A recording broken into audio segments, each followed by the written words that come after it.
Turk Israelis here, and today I'm going to share with you some incredibly interesting quotes from Ron Baron. He's a billionaire stock investor and a big time Tesla shareholder, talking about Tesla reaching $1.5 trillion by the end of this decade, 2030. And it is will be today will be like the worst day to talk about this kind of news after Tesla got hammered in the last week. But that's not only Tesla. Let's be fair, it's not only Tesla, it's the entire stock market. Tesla lost close to $250 in their stock share, going down from $917 in the highest to 667.99. It's a little bit up after market, but that's of course due to the major scare of the corona in the United States and around the world, and also let's be fair to the slow in car sales, all car sales in China, and not only in China, not only car sales in China, but also Tesla's orders in China, which fell by half. Having said all of this, Ron Baron is a bullish on Tesla. He bought all his stocks from 2014 to 2016. It took him 2 years to buy all these stocks. He started buying these stocks around, if I quote him, around $219, and it cost him around $355 billion in these 2 years. He bought 1.62 million shares. He was quoted once saying, "I'm not going to sell even one share." And when he bought it, it was around, around 230s, and then he tripled the amount. He said the company went from annual revenue of $2.5 billion in 2013 to $25 billion last year. This year, it could reach $33 billion in 2024, $100 billion to $125 billion in revenue, and be worth $300 to $400 billion. It's now selling for $150 billion worth. And this is only the beginning. In 2030, it could have revenue of $750 billion to $1 trillion. Wow. With operating profit of $150 to $200 billion. By then, Tesla could be worth $1.5 trillion, ultimately putting it among the largest and most valuable companies in the world. Now, 1.5 trillion in valuation is 12x increase of Tesla current valuation. That is a tall order. He continues to say that Tesla is becoming a capital light. Suppliers like it so much that they give extra terms, they're willing to wait.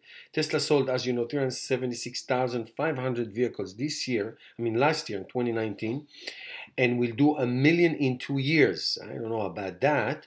There are more than 90 million cars per year sold presently, and he thinks that it will do at least 10 million per year. That is an incredible prediction. He continues to say it's very difficult for other people to compete.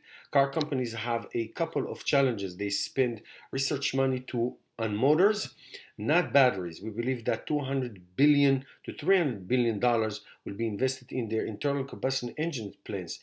Those are standard assets. Challenge 2, he said about the regular cars, how will they sell them? Dealers make money not from selling but from servicing. Electric cars require very fractional amount of parts and service. The guys selling your car are not incentivized to sell electric cars. There are communications between the car and the cloud. That's a great point he made. Tesla correcting and changing your car every time you get into it. That is true. The dealers isn't involved, so it's completely different model. Legacy car companies can run circles in money that they can invest over Tesla, but they don't invest in batteries, they invest in motors. And finally, he said, a couple of challenges came to me, and he said, shouldn't we sell a little bit of Tesla now? We just tripled our money. And I said, do whatever you want, but your client will look back and you're never going to be able to buy the stock again. This is the reason people pay us. We are going to make 10 times of our money from here. Now, truthfully, again, let me just reiterate, Tesla lost just yesterday 12% and today 5% and $250 in the last week or so. So this is staggering, but that's everybody. There's not much I can disagree with him. I am worried about the China situation and that China in general, not only the coronavirus, which affects the entire world dramatically, but the China demand and growth of cars in general. There's a tremendous decline in cars, and you can see it in regular cars and, of course, in electric cars. And Tesla is being affected by that. So we'll see about that. I 100% agree with him about the competition. I mean, the legacy cars do not spend money on any battery technology that coming near to what Tesla is spending. So basically, Tesla is standing alone. Their model is just so incredibly different. So as Tesla fleet grows and as their technology improves and as autopilot and full self drive comes online, the sky's the limit. But I have to say that making this video right now, like I said in the beginning, is so oxymoron that there are so many factors that have nothing to do with what Tesla or any other company is doing that can affect, and we saw it in this tremendous and incredibly scary epidemic that is going on right now. Let me know your thoughts. Thank you guys for watching. Give me a thumbs up. I'll see you tomorrow.